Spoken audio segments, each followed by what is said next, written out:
Hi, grade 12 physics students. Today we're going to deal with 5.3 from the McGrath-Ryerson textbook, Energy Transformations, Non-Conservative Forces.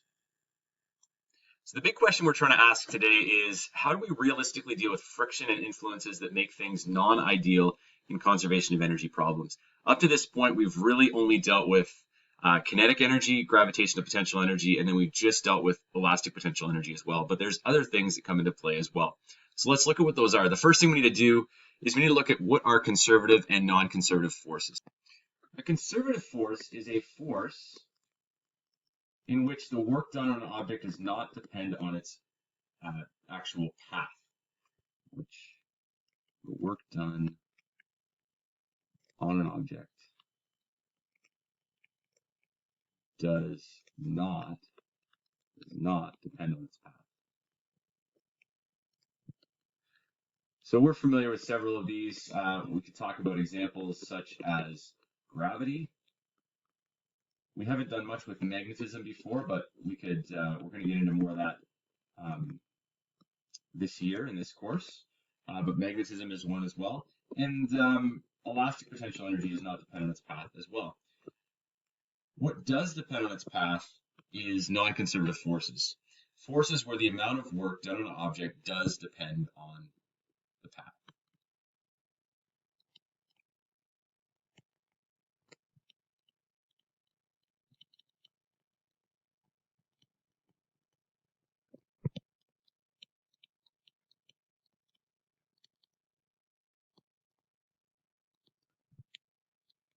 And so when we think about that, you can probably think of examples of even just skiing down a hill. If you go straight down a hill versus if you turn your whole way down the hill, there's going to be a lot more friction if you turn going down the hill the whole time. And so an example of a non-conservative force is friction. And air resistance is a specific type of friction, I guess, if you think about it, but I'm going to differentiate friction and air resistance. What happens is energy is not lost. Some people think about it as being lost, so I'll put it in quotations as lost, but it's transferred into other forms. It's absorbed into the surroundings. So in the case of skiing down a hill, the friction is going to be absorbing heat in the snow.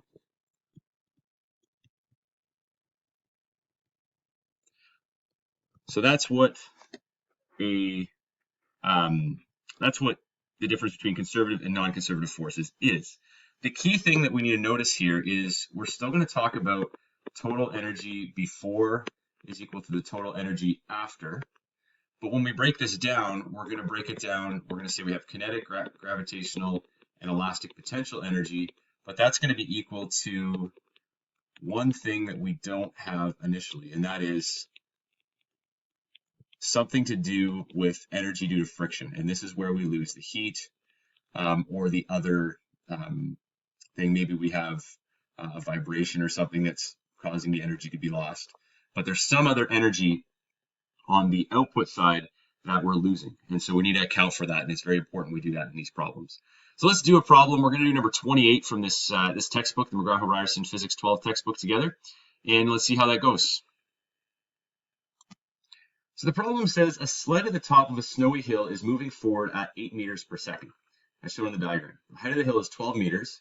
The total mass of the sled and rider is 70 kilograms. Determine the speed of the sled at point X, which is 3 meters above the base of the hill, if the sled does 1.22 times 10 to the 3 joules of work on the snow on the way to point X.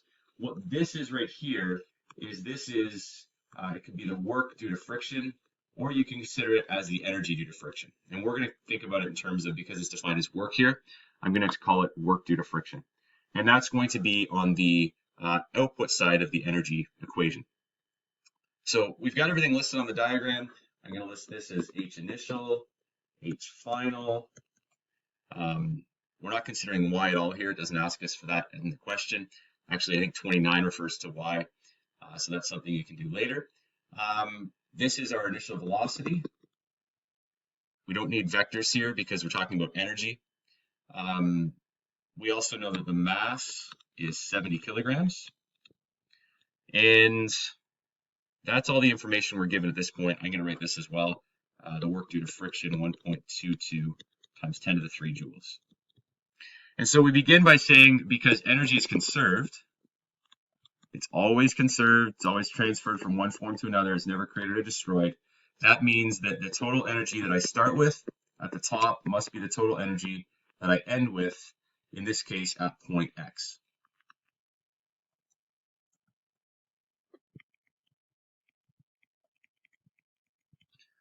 All right, so let's break this down. As we said before, we have kinetic energy, gravitational potential energy, elastic potential energy, which obviously we don't have any here, so we'll cancel that out, but I just want to have it there in the equation so that we remember to include that in questions where it does come up. We have the kinetic energy afterwards, the gravitational potential energy afterwards, and the elastic potential energy afterwards, and then we have this work due to friction. And so really it's a matter of rearranging this. Now, up to this point, it's been kind of nice because we've been able to cancel out the mass. But because of this, the work due to friction, we can't cancel out the mass here. So we have to, it's a bit of a longer calculation, but it's still something we absolutely can do. The first thing I'm going to do is I'm going to cancel out what I know is 0. I know that I have no elastic potential energy described in this question, so I'm going to cancel that out. And then I'm going to go ahead and I'm going to rearrange this. I'm going to subtract, because I want to solve for the V of X. That's what I want to solve for right there, and that's in the kinetic energy afterwards. I'm going to bring everything else over. So I'm going to go EK plus EG.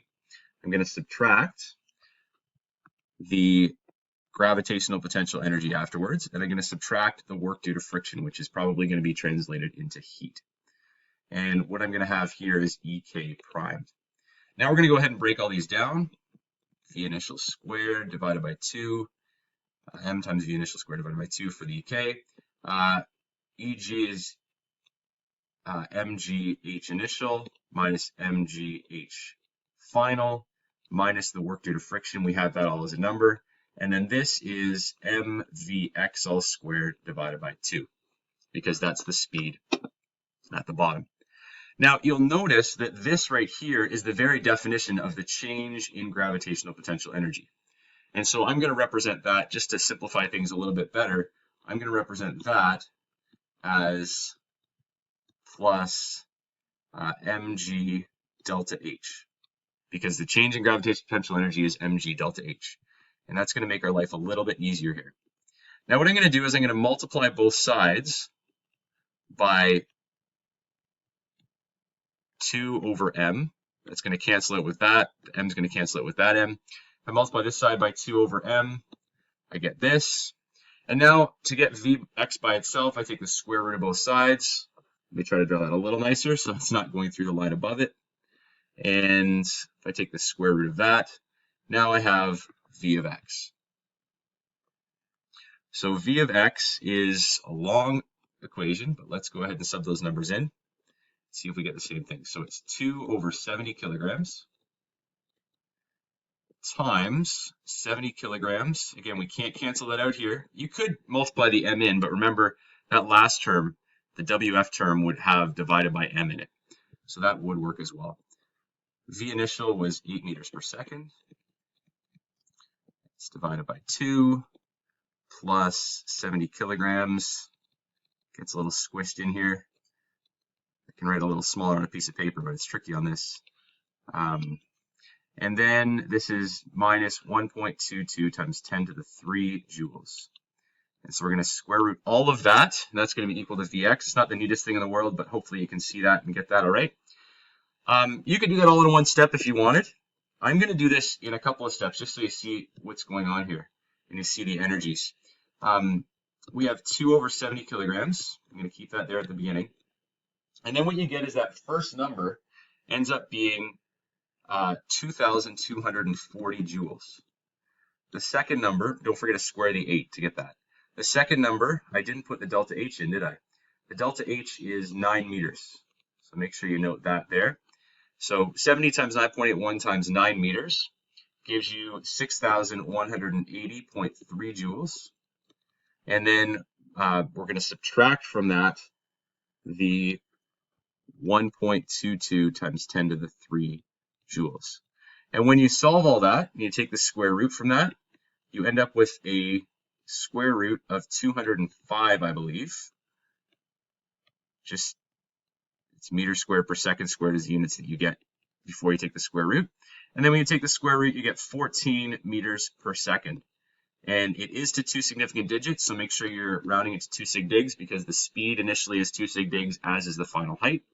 So therefore, the coaster is going 14 meters per second at x after falling 9 meters. And that's a little bit more realistic than we've seen in the past, because now we're accounting for that energy due to friction that's lost. So hopefully that's helpful to you. If you have any questions, feel free to email me, follow up with me, post something on the Edmodo if you're part of that class, and hopefully we can get things figured out. Hope that works. All the best.